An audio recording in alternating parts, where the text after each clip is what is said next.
Hey everybody, happy Sunday. I hope wherever you are and whatever you are doing, you are safe, you are well, and you are with people you care about who also care for you.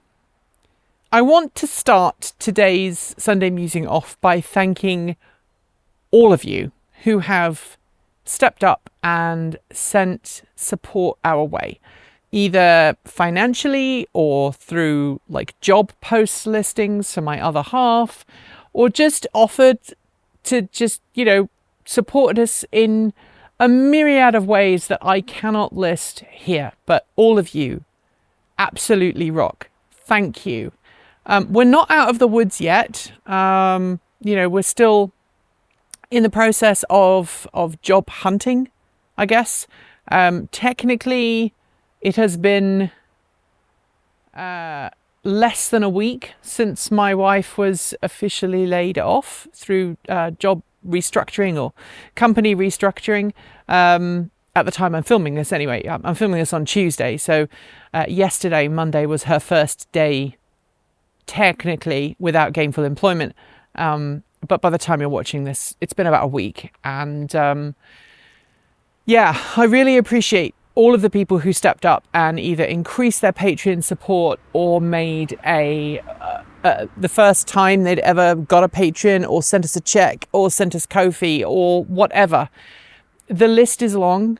I am so very grateful to every single one of you. And I haven't had a chance to thank all of you because there's been so many of you. And I've been focusing on trying to keep content coming in and trying to make sure that our health insurance continues and all of that good stuff. So yeah. It means a lot to me. Thank you, you guys. So today, I have a little bit more hope in my heart, and the weather is due to change. It's been a bit wet and rainy the last couple of days. It's still very cool for, the end of the first week of June, but it's going to get very warm this weekend. So by the time you watch this, we'll be in a heat wave. And that's got me thinking a little bit about road tripping and making longer distance trips. And I've been thinking a little bit about strategies for long distance travel. And while I've been, owning and driving EVs now for coming up on 20 years, I still find myself defaulting towards safety rather than maximizing for time or maximizing for distance. And I would love to know what your particular strategies are. So today, I want you to tell me how much charge your EV has on a daily basis, i.e. how high do you charge it before going, we've got enough charge for the day or for the week, or however the frequency of charging is. I understand and appreciate if you don't have charging at home, you're going to have a different schedule to those of us who do have the privilege of being able to charge at home.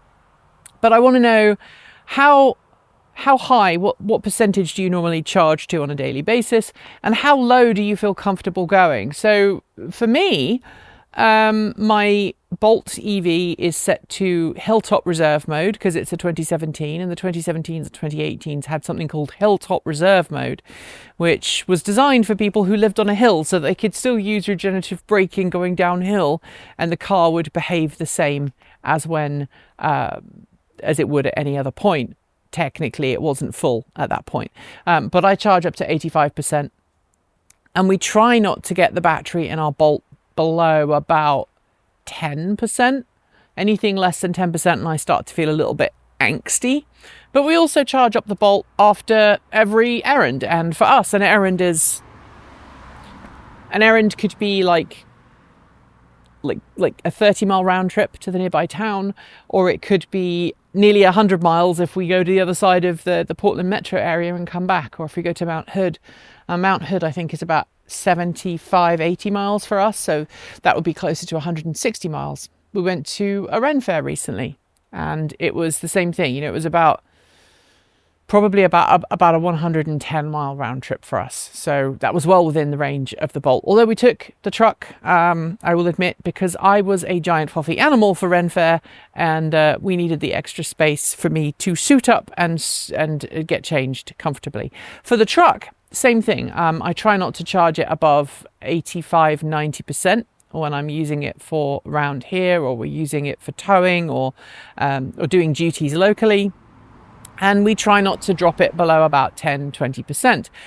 But when we're doing long distance trips, I will happily charge it up to 100% here at the house, so that our first leg, we normally end up going south, our first leg to kind of central or southern Oregon, we can do that in a single leg, and it's about 185-200 miles. We can stop and charge, and I try not to go below about 10-20% on the truck.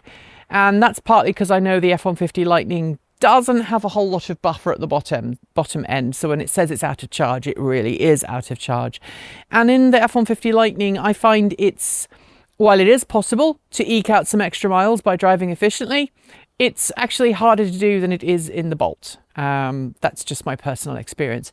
And on my bike, well, my bike is not fixed yet, my Vectrex, but when my Vectrex was still on the road and I had the original nickel metal hydride battery packs in it, I would take that down to like the last bar, and I would crawl that puppy back up the hill as slowly as I possibly could, because the batteries were old, they had high internal resistance in the cells, and any rapid acceleration at that point on those aged battery packs, which were, approaching 16 years old at that point, it was painful for the bike, and it was painful for me.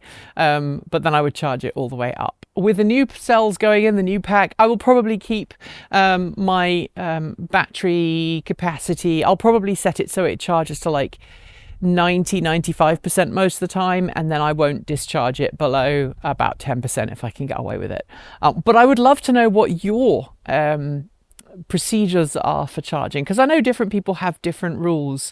I know, for example, that Kyle from Outer Spec likes to get his vehicles down to basically the last electrons that need to pass through from one side to the other before he stops and charges, so that he can maximize that charge time. And if I'm in a hurry, I will admit I sometimes do that, but I don't feel comfortable doing it. I don't feel comfortable having that lack of buffer. I like to have a little bit of extra.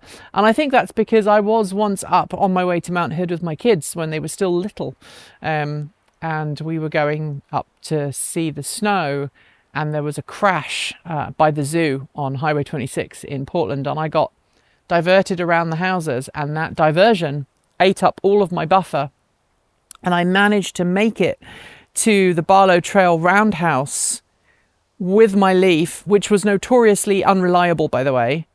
And I got there, and the car died as I was coming down the final hill to make it into the charging station, and luckily there was no traffic. I was able to coast all the way down the hill, coast into the parking lot. There was nobody parked at the fast charger. I was able to use my momentum to gradually, gracefully glide into the charging bay, stop, plugged in, and started charging. I was very lucky. But anyway, tell me your experiences and your policies for such things in the down below.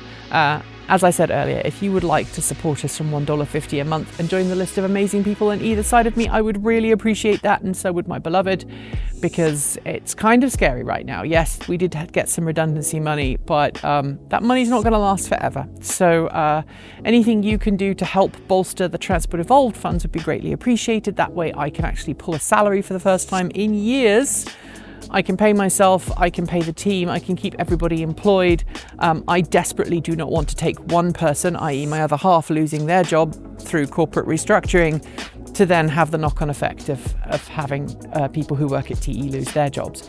But unless we can raise extra funds, that will be an unfortunate side effect, and I don't want that to happen.